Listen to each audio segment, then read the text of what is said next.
Welcome to the Scott My Show, a podcast where we talk about bodybuilding, health improvement, and physique enhancement. Before we get into the show, I just wanted to let you know that I do offer one-on-one coaching. If you're interested in working with me, I offer personalized coaching where I can help you reach your goals, whether it be fat loss, building muscle, improving your health, or all the above. I provide tailored nutrition, training, and supplementation advice, one or all of those together, with 24/7 ongoing support to help you every step of the way with any questions you may have. If you're interested, you can DM me on Instagram, click the link in my profile to fill out a form, or ask any questions you may have. Also, we can hop on a free consult call where we can go over your goals, answer questions, and discuss what it would look like to work together. This episode is brought to you by LMNT Electrolytes. This month, we're switching it up with an exclusive offer that's only for VIP LMNT partners, including Carnivorecast listeners. You can now receive this free sample pack along with any regular purchase when you use my custom link, which is provided in the show notes or my Instagram link in bio. That's drinklmnt.com/Carnivorecast, all one word. And as I said, I'll include the link in the show notes. LMNT Electrolytes are convenient, evidence-based, and delicious, and get yours today to help support the show. Thank you. This is a quick disclaimer before we start the show. This show is for entertainment purposes only. Nothing said here should be taken as medical advice, and please consult with your physician before making any changes to your diet, exercise regime, or medications. Thank you, and on to the show. All right, today we have Tommy John. He's an NPC bodybuilder, a coach, a father, and a moderator for the Chase Irons Discord. Tommy has been coaching in bodybuilding for several years and is a trusted source of information, working with Chase Irons, Kurt Haven, Skip Hill, and other experts in the industry. Welcome to the show, Tommy. Thank you. I'm very happy to be on. That was a great introduction. I don't think I could have put that together myself. So Of course. appreciate the kind words. Oh, well, it's all deserved. I've learned a lot from you and look up to you. And I know a lot of other people do too. Yeah, I appreciate that. Yeah, we've become good friends. We're rather pen pals at this point, but Yeah, we just share a lot of parallels. So yeah. we became friends quite quickly. So I appreciate you as a friend. I really do. Likewise. Yeah. So I'd love to start with a little bit of background for folks listening who may not know you. How did Okay. you get into the sport? How did you get into bodybuilding and lifting in the first bit? And then we can move on from there. Yeah, I'll cliff note it because I get lost because it's been over 20 years now, and Wow. that doesn't mean I'm an old guy, but I've just been doing it a long time. Yeah. I started around 12, 13. The year would have been 2003, 2004. And it was mainly my brother and I just messing around in our parents' garage, a little single car garage. We had a Sports Authority bench press with those plastic weights that were filled with sand.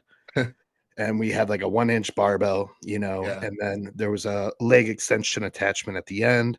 Cool. So my brother Matt and he's 6 years older than me. So he was I think just out of high school actually. So he was teaching me, his favorite thing was obviously bench press and stuff like that. So we would bench in the garage, and my parents would get complaints from the neighbors like, "Are your kids fighting in the garage?" Because we'd be amping each other up and playing music and stuff like that. From there, I progressed from the garage to my parents' bedroom because they had a treadmill in there. They had a pair of 20-pound dumbbells and a couple of resistance bands, and then I bought one of those pull-up bars that hang on the doorway. Everyone has one of those. I actually started doing P90X, and that was like my introduction to really training in general. My father worked for a printing magazine company, so his company print magazines. So he would bring me home skateboarding magazines, snowboarding magazines, and then bodybuilding magazines. Those are what I always asked him for. Cool. So, looking through the magazines and stuff like that, the guys used to publish their workouts. Jay Cutler would have a feature of his chest back, whatever workouts. And then I started trying to do those at home. And um, my brother's like, dude, you have to get a gym membership. And I was kind of chubby, I was young and just insecure, like most other people who start lifting weights, you know what I mean? Yeah. So eventually I did join the gym. When I got there, I was just doing P90X workouts again. So my brother's like, dude, you gotta do some of that stuff from the magazine. So I would start doing some of those workouts. Then some years pass, and I found Elite FTS, I found T Nation, Cool. I found a lot of the internet forums, and man, I just dove in and just read everything. I would be up for hours just reading, whether it was magazines or T Nation articles, Elite FTS articles. I would buy every ebook I could. This is when ebooks were starting to get big. Yep. Um, yeah, and ever since that, I worked with several different coaches. Primarily, I started with powerlifting, Okay. and the reason was I had exposure to bodybuilding, and that's ultimately what I wanted to be when I grow up. You know what I mean? Because you look at the freaks in the magazine, and you're just like, how is this possible? I wanna be like that. I want to be a Yeah. mutant. Um, so at some point, probably around 2012, 2013, I met my friend Matt Vinipal, and Matt was a great mentor to me. He would help me with everything, and he started coaching me. He worked with John Meadows for a long time, Okay. so a lot of his stuff was heavily John Meadows influenced, which was great for Yeah. me. Awesome. So when we first started, he got me into powerlifting because he said, if you want to be big, you have to be strong. And, I don't know if I fully agree with that anymore, but I'm so glad I did it that way Yeah. because I built a base with all the big lifts, all the basic stuff, squat, bench, deadlift, barbell rows. We ran 5-3-1 for a long time. I did a lot of 5-3-1. I toyed around with conjugate training, um, like Joe DeFranco's West Side for Skinny Bastards. I played around with that. And then at some point, I ended up hiring Josh Bryant. And this is when I was starting to get better at powerlifting. And so Matt told me, hey, I think you should hire Josh Bryant. I've worked with him before. His programming's excellent, everything like that. I ended up working with Josh for 2 or 3 years. I learned a ton, a ton, a ton, a ton. Josh is his training is so unique because he just gathers all these different methodologies from all these guys from the past, and he puts his little own twist on them and things like that. But a lot of the stuff he uses is from guys decades ago, and I just learned so much from him. Um, Sometime down the road, I ended up hiring Clint Darden. Clint Darden exposed me to West Side type training, conjugate training, everything like that. Tons of different knowledge from Clint. Cool. His wife is a high level Olympic weightlifter, so he taught me a lot about mobility and just all these unique things. Just a big toolbox from all these different guys that I'm picking up. Yeah. Another point, I hired Juan Morel. He wrote me like my first legitimate bodybuilding diet. Um, Funny. so that was very cool. And were you competing in powerlifting along the way, Tom? Yeah. So Yeah. I competed in powerlifting for nearly 10 years. Wow. Yeah. See, this is where it gets muddy because like my years get confused and Sure. like, you know what I mean? When you do it long enough, you're like, wait, what year was that? Yeah. Yeah. Um, but at some point, my powerlifting was going very well. My health was not. Mm.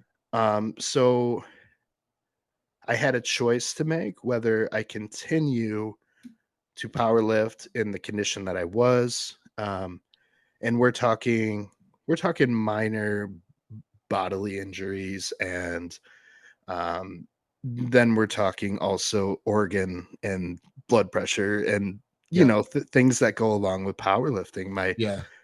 It's just a copious amount of food, and it doesn't matter if it's clean or not. It was just so much food. At one point, I was up to nearly 270 pounds, Wow. and not a good 270, dude. You know what I mean? Blood pressure was very high. So I said, listen, I just need to start losing weight. And that's where it all kind of started turning.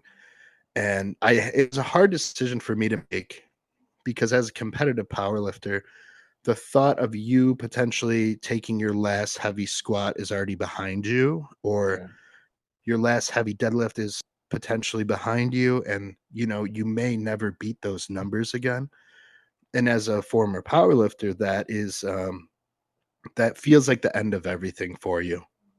It feels like you gave up, or you know just it's just a weird time.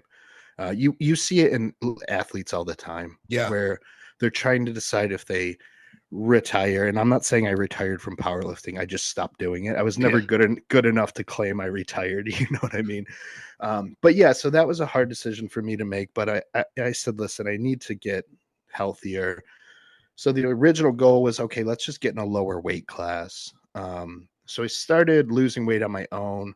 I lost about 35 pounds or so. Oh, I bought a one-time diet from Chris Edmonds, a okay. mountain dog guy. Yeah. So Chris is very cool. He helped me set up that one-time diet, taught me how to make adjustments to it as needed and things like that. Cool. So I lost about anywhere from 30 to 40 pounds. And then again, my friend Matt, he's like, have you considered hiring someone to just get you peeled? And I'm like, well, I don't know if I want to do that. I'm like, I was really just trying to get my blood pressure down. He's like, dude, he's like, if you're going to do it, like, go all the way in. Yeah. And I'm like, okay, cool. And, then I, I pretty much knew I was going to hire Skip. Um, just I followed him for so long, 2010, maybe even earlier. And I read all of his articles, everything like that. So it was pretty much a no-brainer to hire him. Cool. And so then I started working with Skip, and Skip got me inside out peeled for the first time in my life. I didn't even know it was possible for me to get in that condition, you know what I mean? And Yeah. I didn't know it was possible. And so I kind of reflected on it. I'm like, man, like I asked Skip, I'm like, how far away am I from like getting on a bodybuilding stage? He's like, I'm glad you asked. And I'm like, dude, I kind of think I want to do a show. He's like, I think you should, no pressure from him or anything, but he was clearly very excited. Because he's like, yeah, let's do it. Pick a show and we'll start chipping away. So I picked the show, later that year. We had a little bit of time to bring the weight back up, put on a little bit of tissue, and then diet back down. Um, and then that was in 2020 Wow. or 2019, somewhere around there. So ever since then is just all history. And now it's fun for me because like when I have these conversations with you, I mean, there's so many things that I miss because I'm like, man, I totally forgot I worked with this guy and I Yeah. did this. Sure. And so it's a lot of fun to have these conversations. But yeah, so I've been with Skip ever since. And now the main focus is just bodybuilding. Cool. And how many times have you competed since 2020? That was your first show That this was last year? yeah. So I've done 3 now. Okay, three shows. Yep. Cool. Hmm. Yeah, I can totally relate to the leaving powerlifting thing. And you said a lot of athletes can because I was a competitive lightweight rower for 8 years. Starting in eighth grade, actually going all the way. I was recruited to school for it. Went rode in college on a team. I was not good, but I worked very hard. So I had very good erg scores, but it didn't really Right. Right. translate to the water. Um, Part of it's I have extremely short legs, which just doesn't work in rowing. Right. Um, but yeah, it was a huge identity crisis when I stopped. Because everything was tied up in it. All my friends were on the rowing team. Yep. It had been like my purpose since when I started rowing. I was pretty lost. Like I was ready to drop out of school. I was, Yeah. you know, like this close to getting into like drugs and a lot of bad stuff. And Yes. uh I was overweight, and it like totally propelled me to like improve my grades, get recruited to college, go to a good college. Yeah. It helped it was a big deal for me. So leaving was very hard. Yeah, like you said, it was literally your identity. You were Yeah. Scott the rower, you know. Yeah. I was Tommy the fat power lifter, you know, and it's like that's just especially you know, you and I share this parallel where we become just extremely passionate about whatever we're pursuing. I know that from you, just Yeah. from the conversations we've had. So it's easy to take that sport or that, you know, whatever it is you're pursuing, take it on as part of your identity. Yeah. And then when something comes up and you got to change, I remember it was my dad was a high competitive bowler, Okay. right?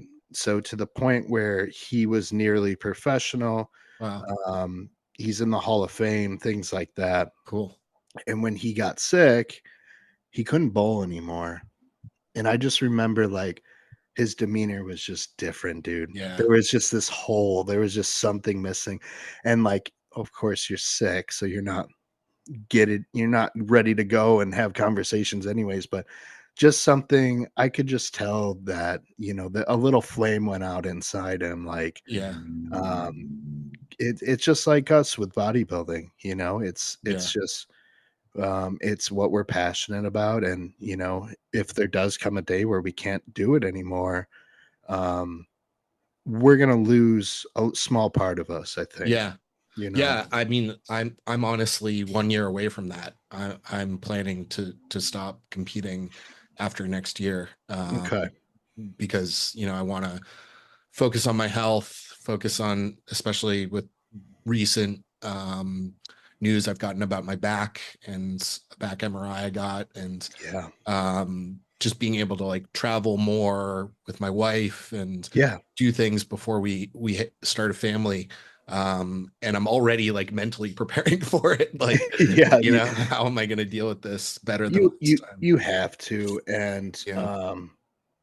adversity only makes us better. Um, so you're going to put all that passion you have into the next pursuit, and, Yeah. um, you can take everything you learn from bodybuilding and apply it to, whatever your next adventure is, you know what I Sure. mean? So, Yeah. but Totally. yeah, that's something we can't do this forever. We can, of course, exercise and stay healthy and Sure.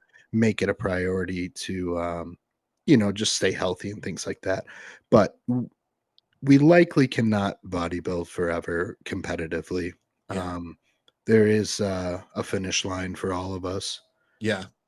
And the first thing I wanted to ask you is you have so much on your plate between, I guess, what is your job outside of coaching?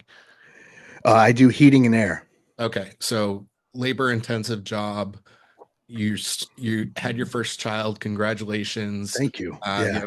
You have a great family. You coach. You bodybuild. Yeah. How do you make it all work together? Whew. Oh man. It's we touched on this a little bit off the air, Yeah. and um anyone can do it. And I I've had people ask me this question before.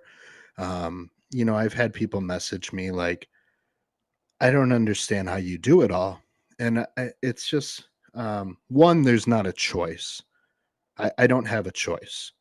I have to raise my son. I have to go to work. I have to pay the bills. Bodybuilding is my choice. I have to make or find time to make it work. Um, so I know that some of the things I am doing are not necessities necessarily, but they're enough of a priority for me where I'm going to find time to make it work. And the thing is, someone that is not as busy as me, right, couldn't really jump into my life and just figure it out. These things came in steps. Yeah. And what you do, you get your routine down, something happens, you just add it in. You shift things around, you make room for it. Yep. And at the end of the day, you have this long checklist and you just knock things out as the day goes on. You're constantly just checking things off. And I don't think people realize, and this is not calling anyone out or anything like that. I don't think I'm better than anyone. It's just we're capable of so much more than we're doing. And there's so much free time in the day Yeah. that people don't even realize how much time is quote unquote wasted. Yeah. Maybe you're on your cell phone scrolling, maybe you're scrolling for hours, and you get lost in these things. Um, I don't do that. My days are planned to pretty much the minute. Yeah. Every timestamp of the day has something that needs to get done. Um, so that's just how I live my life. It's very structured. I have to be structured. Without it, I don't want to know what my life would look like. I really don't. Yeah. It's how I stay in motion. Um, and I think everyone's capable of it. And more people will learn how to do it if they just trust and believe in themselves that they can. But all you have to do is just add these things in at one thing at a time. Um, I mean, man, people do a lot of stuff and they don't realize it. But if someone else is looking in and they're like, man, how's he do all that stuff? It's like, dude, I mean, there's people running multiple companies at a time Yeah. while bodybuilding, Yeah. while raising a family, Yeah. you know, while doing the social media stuff, being kind to their fans. And like, look at some of these pro athletes and stuff like that. A lot of them still have day jobs, dude. Yeah. Look at John Meadows, for example. He had a corporate job at Chase for Yeah. years and years and years. He raised the family. He was bodybuilding. He was running companies. He was doing YouTube. Skip, same way, raising a family, coaching, doing his bodybuilding. I mean, there's so many people out there that we should strive to at least attempt to be more like. Skip is one of them for me. John Meadows, obviously, Yeah. huge influence on people. And if we can just look at our role models and like, well, they do it. They're just people. They're just normal people. Yeah. Um, I'm just a normal person, and we're all capable of this stuff. I Yeah. remember I used to ask my dad. My dad was a good musician, and so we would watch like live concerts on DVD and stuff together, right? And my dad likes Steve Vai, the guitar player, Yeah. and I'm like, I just don't understand how he's so good. Like, and my dad's like, well, he's just a normal dude. I'm like, no, he's not a normal dude. I'm like, it's Steve Vai. He's like, he's just a normal dude. He's like, he just wanted to be the best. Yeah. And so that's what he did. He put everything into it. Yeah. So when you really break it down to simple and we look at these people that we look up to and things like that, we have to remind ourselves they're just normal dudes. Yeah. They are, you Yeah. know. Yeah, it's actually reminding me. I haven't thought about this in ages. It's really funny. I wrote my college essay. It seems so stupid at the time, but it's like the most bodybuilding thing ever. It was why I eat the same breakfast every day. And it's like I I like don't that. get my kicks in life. I don't get satisfaction. I don't get happiness about like trying a different breakfast every day. Like that's not the fun in life. No. The fun is like going out and doing things and accomplishing things. And like Yes. if you have that attitude and a little bit of work ethic, like you can get a lot done. Yeah, and I think the other thing is this is important for me. Um, the more people I can help in a day in some type of way, whatever that is, whether it's their bodybuilding goals, their lifestyle goals, coaching stuff, I can fix people's air conditioners. I can give someone a compliment in the grocery store. Hey, I like your shoes, whatever, whatever. Um, the more people I can help in a day, that's what I contribute to what success means, That's awesome. and helping people, solving issues, providing solutions, it's going to have a financial reward as well. So now you're making money, you're fulfilling yourself because you're helping people. Now you can support your family because you're helping people, and that brings in money. So, like, that's my foundation of why I can do what I do, is because my goal is just to help people in any way I can. So, I think if people keep that at the forefront of their mind, like today, I just want to help someone and then continue to do that. And then all these chores and stuff that people see me doing, it's like that's just part of the process, you Yeah. know. It all boils down to that simple thing, just being a kind person and just trying to help as many people as we can. That's awesome. Yeah, I'm smiling because I feel like John Meadows and Skip would say the exact same thing. Like that's definitely how they Yeah, orient themselves. yeah, and that's likely where I picked up um, some of those traits. I remember my, my father passed away in 2012, and I remember people do what they do at services. They tell stories about your dad and things like that. And all I remember is people saying how nice he was to them and how much they learned from him. And, all these things that I'm like, man, like I looked at the dude, I'm like, well, he's kind of a dick to me. I don't know what you guys are talking about. No, but in seriousness, it was kind of eye opening because like that's what he always told me what success was. He's like, no one's going to remember how much money you make. He's like, of course you need to make money, but no one's going to remember it. They're only going to remember how they treated you or how you treated them. Um, and you can have all the money in the world. You can, coach all the people in the world. But if you're just not a nice dude, if you're not a good dude, that's all people are going to remember. You could Yeah. have got them in the best shape of their life for their bodybuilding show or whatever it was. And all they're going to remember is Tommy was condescending to me all the time. It's like, of course, you see me joke around with people and I try to make it clear that I'm joking, but Yeah. um, yeah, so that's long story short. I got long-winded. I apologize. No, that's Um, great. that's my focus ultimately, and that's how I get things done. Cool. Yeah, that's a great answer. I love that. And can you talk about maybe like the early days in bodybuilding? What are some of the mistakes you made, some of the things you got better at over time, and like looking back, you cringe on from that first show and those early years? So are we going before I was competitive in bodybuilding Sure. or Whatever, okay. however you want to take it. Um I had such good mentors that I was able to learn a lot from them before I did anything too stupid, right? Yeah. Um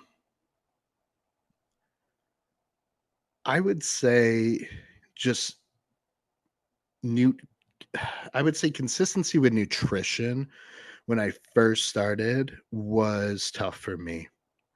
And it was more I was dialed in during the week, and then the weekends were kind of like, I'll eat 1 to 2 meals. And we're talking about from the time I was 14, because 14, 15 is when I started kind of trying to eat like a bodybuilder. And that started as just eating 5, 6 times a day and just focusing on protein, right? Um, so, then you'd get to the weekends and you're hanging out with your friends, 6, 7 hours pass and you haven't had a meal and it doesn't even cross your mind. Hmm. Now, if it's 3 hours and 15 minutes and I haven't eaten, I'm like, oh man, I'm gonna lose everything. Yeah. So I think that was a big one. Finally, just dialing in and just saying, no, this is what I do. We are a bodybuilder. We stay dialed in.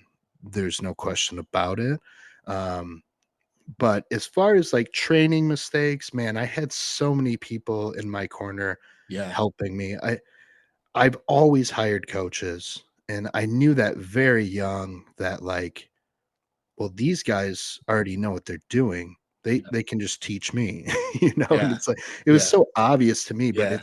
it still isn't to some people, which is okay. Um, but that fast tracked a lot of things for me, as far as the training aspect.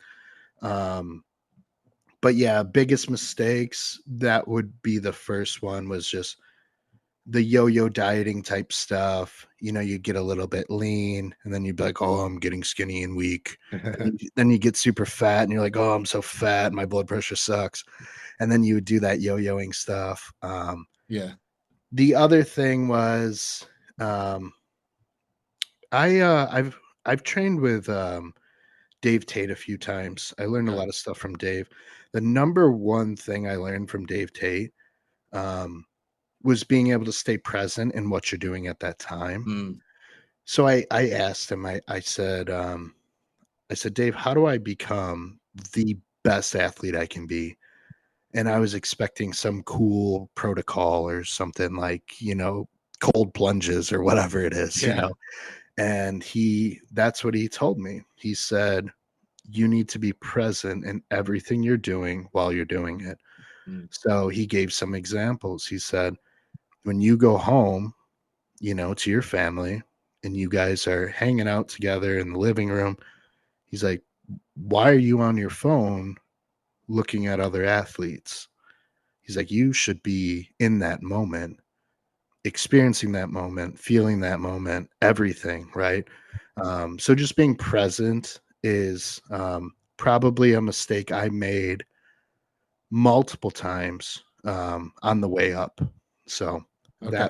that would be my advice to people is, just having intention and being present in what you're doing. So when you're in the gym, just don't be on your phone. Yeah.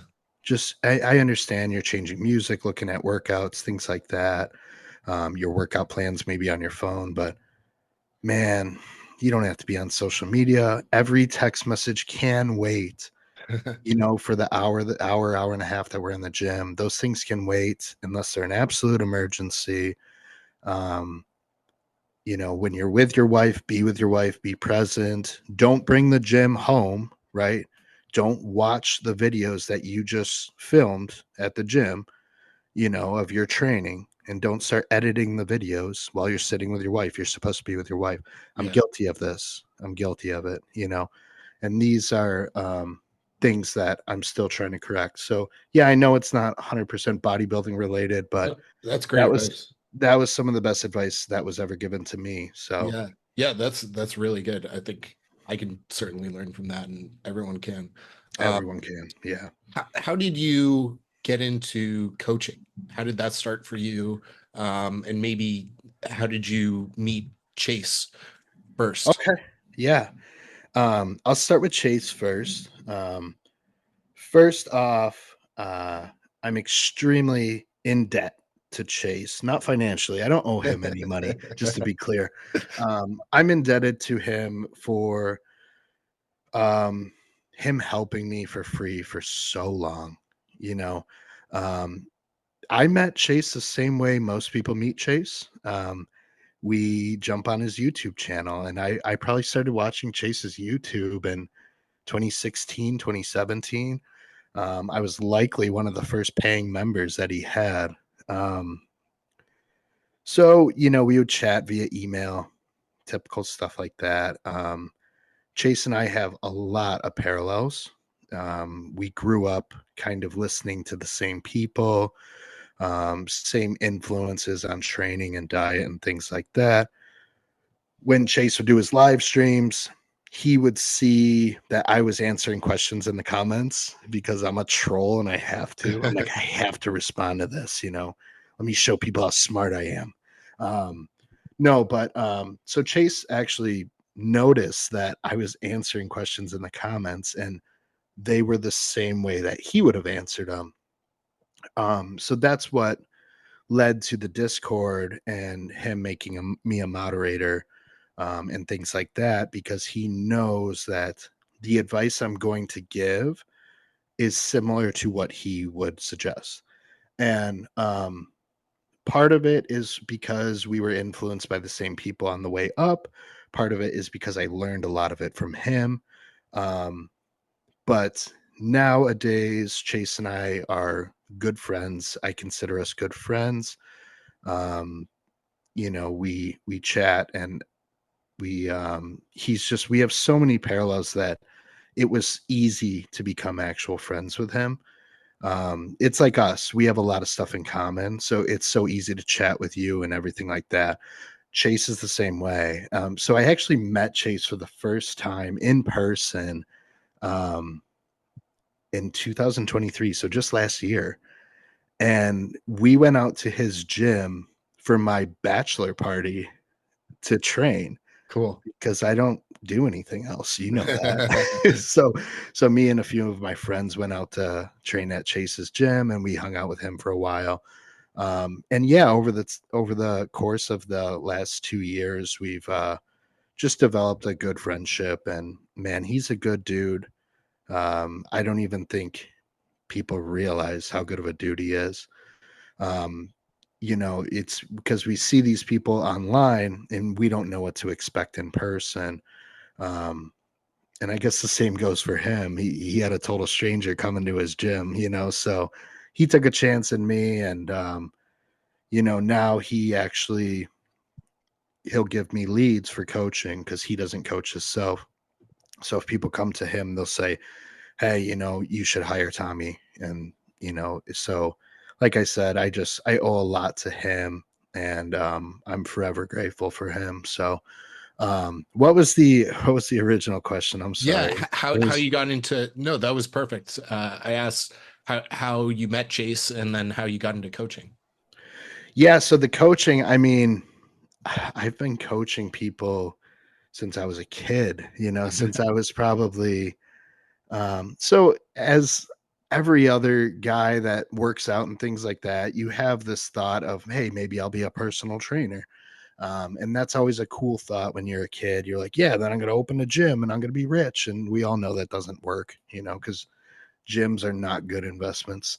so, um, so yeah, I would write workout plans for either people at the gym wanting to compete in powerlifting. And then I'll write diets for people. I was 17, 18 at the time. So I only knew so much, but I was still getting people results. Um, so I did that for a long time for free, helping friends, families, local people at the gym, um, not asking a dollar from anyone. No one ever paid me. I never asked for money. I never wanted that because the way I learn is by teaching. Mm. So that makes me a better person the more I'm learning. So when I'm teaching people and then something comes up and I don't know the answer, I'm like, okay, I need to figure this out now because I don't like not knowing the answer to things. So really, that's where it all started. High school, right out of high school. Um, and then, officially, once the Discord started, Chase's Discord, I had a lot of people messaging me and, asking questions, asking if I could coach them, things like that. And I'm like, listen, just continue to message me. I'll help you out. No big deal. Then it became overwhelming because there were lots of people messaging me then. And then I'm like, man, I mean, this is cool and everything, but like maybe there's something here because clearly for whatever reason, people want to hear what I have to say, which is it still blows my mind. It's still incredibly weird to me. But either way, I started asking Chase. I said, listen, this is your platform.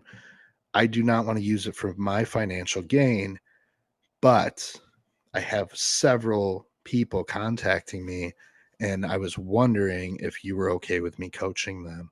And he's like, yeah, he's like, I don't know what took you so long to ask. He's like, I'm totally okay with that. So from there, I became, the official coach of the Chase Science Discord. Um, I work, not only do I work with Skip, but I also consult with him on a different level.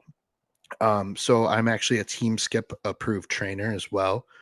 So Skip endorses my training and things like that. So between those two, between Chase and Skip, even Kurt helps me out a ton. You know, those three guys. I mean, that's how coaching has been really going well for me, because those guys trust me. They say I know what I'm doing. Hopefully, they mean it. You do. Um, and they're part of the reason that I can do all this. And like I said, I'm forever grateful for those guys. So Yeah, that's awesome. And what do you like most about coaching?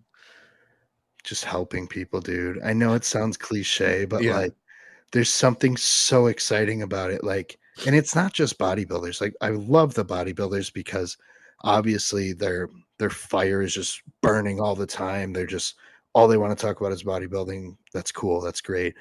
But the best thing in the world is like I have a few women clients and, postpartum depression and things like this, and they get really heavy and they can't even look at themselves in the mirror anymore. And then we start getting them to lose weight and their health starts getting better and they're feeling happy again. And it's like, man, I mean, all I did was write a diet and a workout plan. But to them, I mean, I potentially could have changed their life around. yeah, totally. I'm not going to give myself that much credit, but I I'm sure you do. feel I at least feel fulfilled from it. Yeah, And um, if something, if you can feel fulfilled and make money at the same time, I mean, how do you lose? yeah, You like I said, it all comes down to helping people and giving back. So yeah. Um, that's wonderful. Yeah, I can totally tell that that fits right on with your mindset and your personality. So I think your clients are very, very lucky to have you. Um, and I've heard it from a lot of them as well. do, do they tell you when I call them fat too, though? um, well, maybe they like that too. Uh, one thing, switching gears a little bit, you work with Skip, and you use Skip loads yourself, Yeah. and you use them with a lot of your clients. Can you Mhm. talk about how that's been helpful for you, and how it's worked well with your clients? Like, what are the benefits of it? How how is that? Maybe you can compare it to diets you tried before. I know you've been working with Mhm. Skip a long time, or Yeah. diets your clients had tried before, and how that is beneficial. Yeah. So on, let's just do a psychological level first. They know there's a finish line for the week. We'll call it a finish line. But they know I have to get through these 6 hard days. And then Sunday, I likely am going to get some food that's going to be good and taste good, Yeah, right? Um, so psychologically, it works extremely well for people. Listen, I just need you to dial in for 6 days, yeah, and then we can talk about Sunday if you're at a time where the skip load is needed. Some people have to go, when they first start working with me, some people go 6, 8, 12 weeks without a skip load. And yeah, most of them are troopers about it and everything like that. So, um, on a more physical level, what it does for performance and things like that, man, I mean, there's something about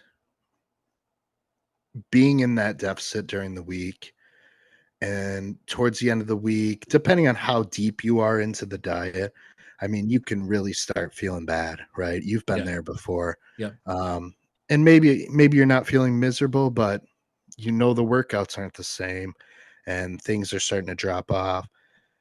Nothing picks you up like calories. You get some food in you, that dopamine increase and that cortisol drops, and it's just the thyroid revs up and we get the fire burning again, not only psychologically, but literally physically. The fire is burning again. yeah, We poured gas on it.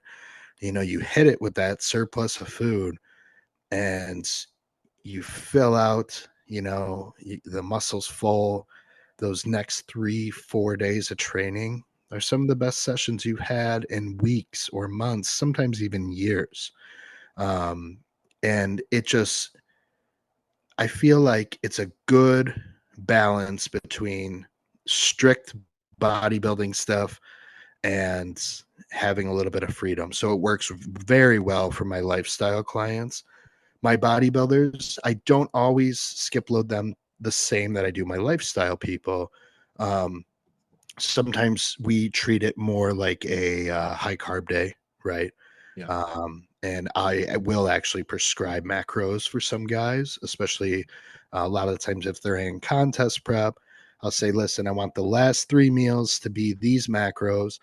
And then depending on their look and condition at that time, how their biomarkers are, how they're feeling in the gym, digestion, sleep, everything like that. Sometimes I'll hit them. I'll say, hey, this last meal this week, I want you to have whatever you want to have, whether that's a burger and fries, you know, and generally it's a burger and fries, sushi. Most of my guys still end up staying pretty conservative. Like, I really don't like when people eat pizza for their skip load stuff. And I certainly don't like when they get fast food. Because we still need to have health at the forefront of our priority, so it's not good to just slam a bunch of junk, and that's what people think skip loading is, and it's not. It Mhm. hasn't been that way for years. Yeah. Skip manipulated that methodology a long time ago, um, and people still think you're just slamming junk, and it's not. It was really never the case. Yeah, is there a little what people would consider junk in here and there? Of course, because it's so much easier to get those calories in. And the response is sometimes incredibly different, um, you know, by choices of food. So yeah, those are the main reason it's good. It's psychologically and physically. So Yeah.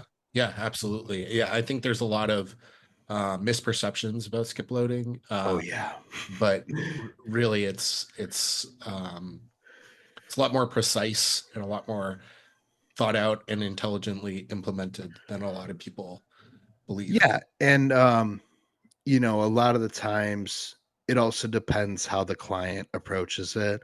Um, so I do have parameters set in place where they're not able to gorge themselves until they're sick unless they really try. Yeah. But I try to get rid of all the loopholes that I can. And most of the time, I don't allow people to eat longer than 20 minutes per meal. And the meals have to be within 2 to 3 hours of each other. So tell me you can eat, 2 large pizzas in 20 minutes and then Yeah. 2 hours later you're going to eat again. Like, there's no way. Yeah, it's not happening. No. And the other thing is your daily water intake has to remain the same or even be slightly higher. Um, One thing Skip and I have both learned along the years is that people will replace food with water or Huh. opposite. Yeah. So they stop drinking water so they can fit more food in, Interesting. and it ends up very bad, Yeah, I can see that. to say the least. So Yeah. yeah, so that's skip loading. And Yeah. I didn't know all th- that. That's really interesting. yeah. Very smart. And I guess last question for you, Tommy. You competed recently. How many months post show are you now? That show was June 29th. Okay. So 8 weeks now. Okay. About, So right? you're Yeah, I eight think weeks so. post show. You just Mhm. had a kid.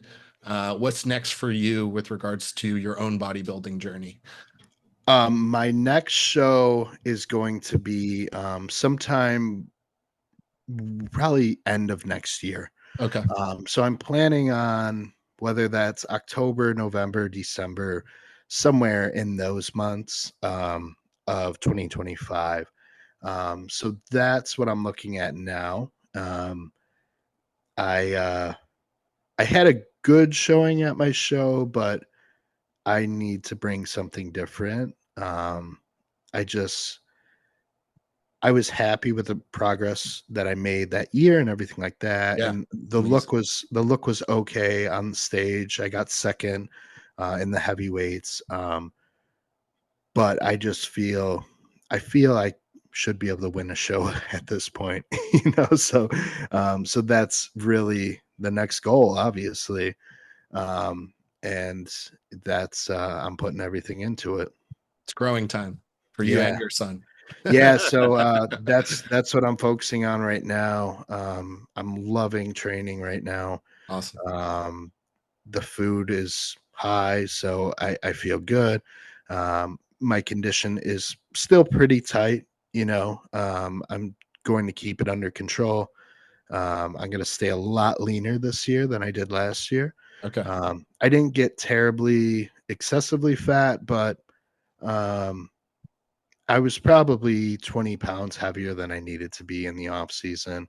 I got up to my peak was like 265. Okay. And on stage I was 211. Wow. So if I can be somewhere in like a good, healthy 250 range Yeah. while maintaining a really good, healthy condition, you know, staying under 15% body fat, I think that's going to play out better on stage next year. Cool. That's awesome. Yeah, I'm really excited for that. Appreciate it. Yeah. Great. Well, thank you so much for coming on, Tommy. If people want to reach you, is Instagram the best place? And I can have Yeah. a So link in the show notes as well. yeah, I have a website as well. Okay. I Yep. got TommyJohnCoaching.com, and then Tommy John Coaching on Instagram. And then I have been putting out YouTube training videos. I basically just film my top set of the day for each exercise.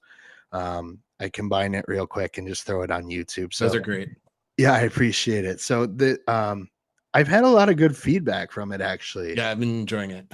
Good. Yeah, I appreciate it. Yeah. So it's my way of like I can I can send it to a client if they had questions about whether a certain exercise or intensity or tempos and things like that.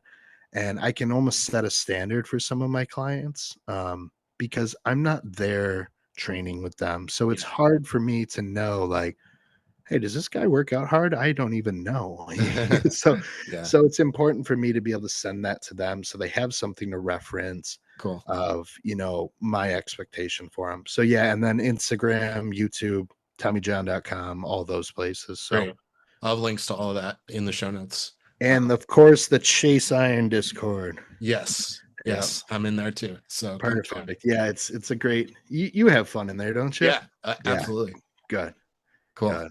Well, thank you so much, Tommy. Really Yeah, appreciate it it. was my pleasure. I really appreciate you having me on. I love your show. I've been watching all the episodes, and that's Thank a you. nice thing about doing heating and air is that I can keep a headphone in all day long and just listen to podcasts and That's great. you know learn while you're working, right? So Cool. yeah, I appreciate it, Scott. Thank you. Awesome.